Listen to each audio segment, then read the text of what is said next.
আসসালামু আলাইকুম। আমার নাম গোলাম রাফি। আর আপনারা ইতিমধ্যে বুঝেই গেছেন যে আমি কোন টপিক নিয়ে ভিডিও বানাচ্ছি।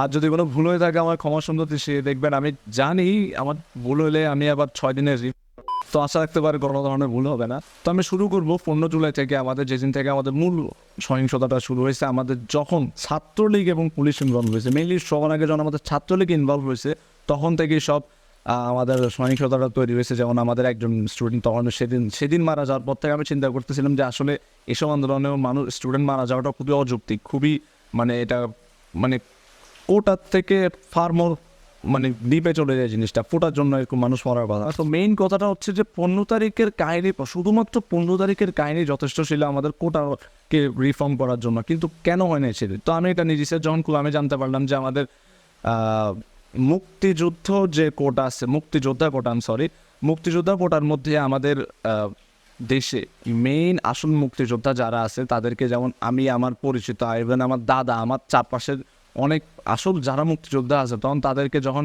70s পর তাদেরকে অফার করা হয়েছিল যে আমরা আপনি টাকা দেন, আমরা আপনার সার্টিফিকেট দেবো। তো তাদের কথা হচ্ছে আমি দেশের জন্য যুদ্ধ করছি, আমি সার্টিফিকেট কেন দরকার আমার? তো সেই কথা থেকে তারা সার্টিফিকেট নেয় নাই। কিন্তু আমাদের এই যুগে এসে অনেকে মুক্তিযুদ্ধ কোটা সার্টিফিকেটের জন্য তারা করা শুরু করে, আবেদন করা শুরু করে। তো শেখ হাসিনা মূলত দ্বিতীয়বার ক্ষমতা আসার পর যখন সার্টিফিকেট দাঁড়িয়ে থেকে বিভিন্ন সুবিধা দেওয়া শুরু করে, তখন অনেক ধরনের মানুষ অ্যাপ্লাই করে। তাদের মধ্যে কারা অ্যাপ্রুভ হয়?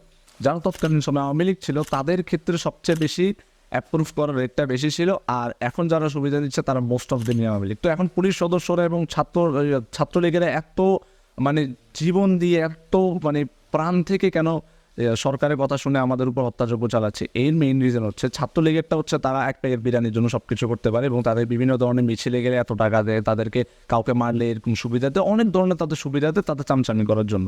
আবার দ্বিতীয়ত যে পুলিশ সদস্যরা কেন, মোস্ট অফ দ্য পুলিশ সদস্য আমাদের সরকারেরই লোক।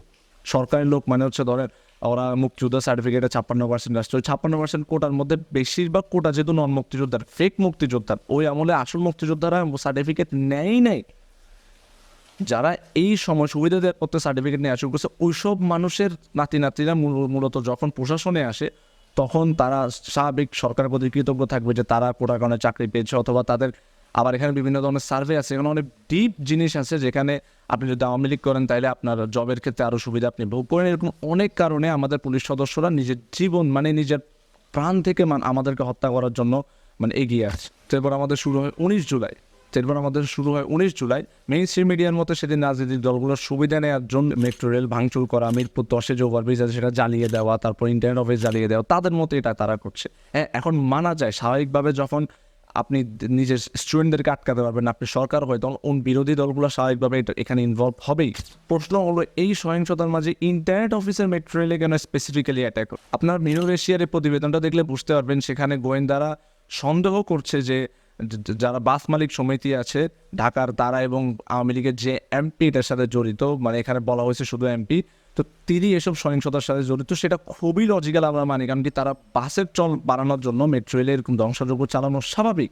এরপর ইন্টারনেট অফিসারটা আপনাদের কাউকে বলা লাগবে না, আপনারা সবাই জানেন, আমরাও জানি যে গভর্নমেন্ট ডিরেক্টেড, এবং এটাতে কিভাবে তারা নিজেরাই ইন্টারনেট অফিসে আগুন ধরিয়ে তারা আমাদেরকে দেখানোর চেষ্টা করতেছে ইন্টারনেট অফিসে আগুন ধরেছে, তাই আমরা ইন্টারনেট বন্ধ করেছি। আপনারা আমাকে বিশ্বাস করতে বলতেছেন যে ফ্রিজের মতো দেখতে বক্স, সেটার মধ্যে ইন্টারনেট ছিল আমাদের সারা দেশের। ওনারা কেমনে ভাবে যে আমাদের ইয়াং জেনারেশনকে কীভাবে ওনারা এই মিথ্যা কথা বলে আটকাতে পারে? তো ইন্টারনেট অফ থাকা অবস্থায় সারা দেশে, স্পেসিফিক্যালি ঢাকায়, তারা রাতের অন্ধকারে অনেক শিক্ষার্থীকে তারা আটক করে। এর সাথে তারা অনেক শিক্ষার্থীকে, আন্দোলনরত শিক্ষার্থীদেরকে তারা ইচ্ছা মতো গুম করে, তারা খুন করে, তাদেরকে এদিকে ওদিকে রাস্তায় ফেলে রাখে। অনেক শত আনআইডেন্টিফাইড লাশ বিভিন্ন ধরনের হাসপাতালে। আপনি যদি খোঁজ করে দেখেন, আপনার যদি কাছের মানুষ দ্বারা খোঁজ করে দেখেন, আপনি 100% আমার কথার সাথে মিল পাবেন যে আপনি শত আনআইডেন্টিফাইড লাশ স্টুডেন্টদের পড়ে আছে হাসপাতালের মর্গে। আর আমার আরেকটা কথা হচ্ছে, আর ভাই তোরা কি অমানুষ? বাচ্চা একটা ছাদের মধ্যে হেলিকপ্টার দেখতেছিল, তাই গুলি করে দিছিস। বাচ্চা একটা এই বারান্দার মধ্যে দাঁড়াইছিল, তাকে গুলি করে দিছ, তার চোখে গুলি ঢুকে মাথায় আটকে গেছে। এরপর 14 বছরই একটা বয়সী ছেলে, মাইন নামের ছেলে, তাকে তুই তুলে নিয়ে গেছিস, পুলিশ রিমান্ডে নিছিস তাকে। তোরা কি ভাই মানুষ? এতগুলো বাচ্চাকে মারছিস তোরা তোদের আন্দোলনের মধ্যে, বলে হোক যেভাবে হোক, তোরা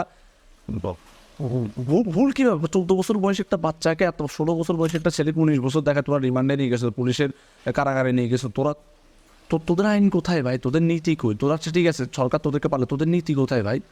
তা আপনি কী বলবেন এটা নিয়ে? গণকবর দেখতেছে মানুষ, গণকবর দেখে দেখে ইনফর্ম করতেছে কাছের মানুষজন, যারা মিথ্যা কথা বলার কোনো সুযোগ নেই এখানে আপনারা সবাই দেশে দেখতেছেন কি হচ্ছে, আমি দেখতেছি কি হচ্ছে, মেইন স্ট্রিম মিডিয়া আমাদেরকে দেখাচ্ছে না কি হচ্ছে। মেইন স্ট্রিম মিডিয়া দিয়ে যদি আমরা আসি তাহলে আমরা আমরাই ফেলিয়ার হব। Internet of plus curfew. এখন কারফিউর মধ্যে আমাদের মিডিয়া আমাদেরকে দেখাইছে যে এই জায়গা শান্ত, ওই জায়গা শান্ত, এই জায়গা শান্ত, কিন্তু ভিতরে কিছু জায়গায় যখন আন্দোলন হয়েছে ছোটোখাটো, সেসব জায়গায় পুলিশ গুলি করছে, পুলিশ তাদেরকে ধরে নিয়ে গেছে ভিতরে রাস্তায়।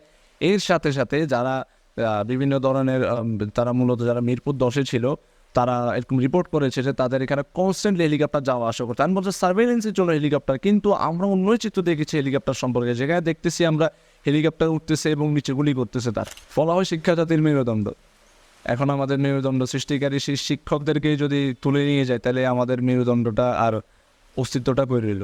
একইভাবে আমাদের ফাহাদ স্যার এবং আসিফ স্যারের মতো আরও কিছু স্বনামধন্য আমাদের টিচারদেরকে তুলে নিয়ে যাচ্ছে। কেন? কারণ কি আমাদের টিচাররা আমাদেরকে সমর্থন করছে এসব আন্দোলনে, তাদেরকে রিমান্ড ঘোষণা করা হচ্ছে। আমাদের আসিফ স্যারকে 6 দিনের রিমান্ড ঘোষণা করা হয়েছে। এটা মানে ভাবতেও অবাক লাগে না, আমাদের শিক্ষকদেরকে রিমান্ড ঘোষণা করা হচ্ছে। তো শিক্ষা জাতির মেরুদণ্ড বলতে একটা জিনিস মনে পড়লো যে আমাদের যারা দেশের আসলে আইকন, যারা দেশের মানে ভবিষ্যৎ, যারা আসলে জিনিয়াস, যারা চাঁদের মধ্যে মুক্ত আমাদের দিয়ে এবং আমাদের জাহিদুজ্জামান তানভীর ভাই, যারা দেশের, আপনার তাদেরকে সার্চ দিলে, আপনি তাদেরকে এখনই সার্চ দেন, আপনি জানবেন যে আসলে তারা কী ছিল। তাদের মতো মানুষকে আমরা হারাইতে হয়েছে এই দেশে। আর যে দেশে পুলিশ এবং ছাত্রলীগ মেয়েদের গায়ে হাত দিতে পারে, মেয়েদেরকে অ্যাসিড মারতে পারে শুধুমাত্র তাদের আন্দোলনের জন্য, তাহলে এই সোনার বাংলাদেশে আমার কোনো প্রয়োজন নেই।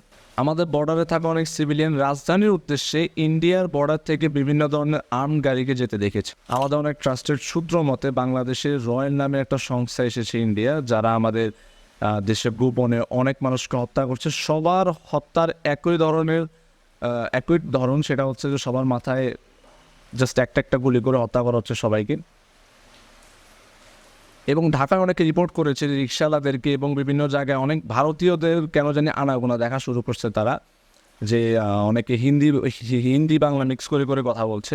যেখানে আমাদের সোকল কন্টেন্ট ক্রিয়েটার এবং আমাদের মোটিভেশনাল স্পিকাররা গা ঢাকা দিয়ে বসে আছে, সেখানে আমাদের এই শিল্পীগণ, আমাদের মঞ্জুর স্যার, যিনি লয়ার হিসাবে আমাদের সবার পাশে শক্ত হয়ে দাঁড়িয়েছে, এবং আমাদের যারা শিক্ষক আছেন, যারা আমাদের অন্যান্য মোটিভেশন স্পিকার আছে, যাদেরকে আমরা সারা বছর মূল্য দিই, তারা আজকে আমাদের পাশে দাঁড়িয়েছেন। আমাদের ছাত্র আন্দোলনে, আমাদের রক্তের বিনিময়ে যে আমরা যুদ্ধ করছি আমাদের এই স্বৈরাচারী গভর্নমেন্টের সাথে, সেটার বিরুদ্ধে আমাদের পক্ষে তারা দাঁড়িয়ে আছে। এই প্রসঙ্গে একজন জ্ঞানী ব্যক্তি বলেছিলেন যে if the citizens are educated then it will be a great threat for the leaders. তো সেই জিনিসটা এখন আমরা হারে টের পাচ্ছি। এছাড়া দেখেন ক্যাপিটালিজম নিজের পিকে কেমন আছে, যে আমাদের নিজের টাকায় তৈরি করা মেট্রো রেল পরিদর্শন করতে যাচ্ছে শেখ হাসিনা, কিন্তু ভাঙা মেট্রো রেল তার পরিদর্শন তিনি করতে পারবে, কিন্তু তিনি আমাদের যে শিক্ষার্থীরা মারা গেছেন তাদেরকে কোনো সম্মাননা দিতে পারবেন না। এটাই আমাদের ক্যাপিটালিজমের তৈরি করা আমলাতান্ত্রিক ক্ষমতায় থাকা আমাদের গভর্নমেন্ট, আওয়ামী লীগ। লাস্ট একটা টপিক দিয়ে আমি শেষ করবো, সেটা হচ্ছে আমাদের এইচএসসি পরীক্ষার্থী যারা আছে, এইচএসসি 24 সালে আমরা সবাই মূলত সকল কলেজের লিখিত একটা ঘোষণা দেওয়া হয়েছে যে আমাদের এইচএসসি পরীক্ষার্থী যতগুলো শিক্ষার্থী আছে তাদেরকে যদি না বের করা হয় জেল থেকে, আমরা তাহলে এইচএসসি প্রত্যাহার করবো, আমরা এইচএসসি পরীক্ষার হলে কেউ পরীক্ষা দিতে যাবো না, তখন আপনারা নিয়েন আমাদের থেকে এইচএসসি পরীক্ষা। তো অবশেষে বলতে পারবো আমরা এতগুলো জীবনের বিনিময়ে আমাদের কোটা সংস্কার চাই নাই। আমরা যখন কোটা সংস্কার চেয়েছি আপনারা তা দেন নাই, এখন আমরা স্বৈরাচারের পতনের বিনিময়ে আমরা আমাদের ভাইদের যে তারা শহীদ হয়েছেন সেই শহীদটাকে আমরা গ্লোরিফাই করবো ওখান থেকে। তো অবশেষে বলতে পারি, আপনারা যদি ভিডিওটাকে ইনফরমেটিভ মনে করেন তাহলে ভিডিওটা সবার কাছে শেয়ার করবেন, এবং যেখানেই কোনো আন্দোলনের কর্মসূচি পাবেন, যেখানেই আমরা আমাদের ভাইদের শহীদ হওয়াটাকে গ্লোরিফাই করতে পারবো, সেখানে আপনারা যান, আন্দোলন করেন। আমরা স্বৈরাচারের পতন চাইবো, এবং সবাই মিলে আল্লাহর কাছে দোয়া করেন যাতে আমরা ইনসাফের মতো করে পাই। ধন্যবাদ। আসসালামু আলাইকুম। জয় বাংলা।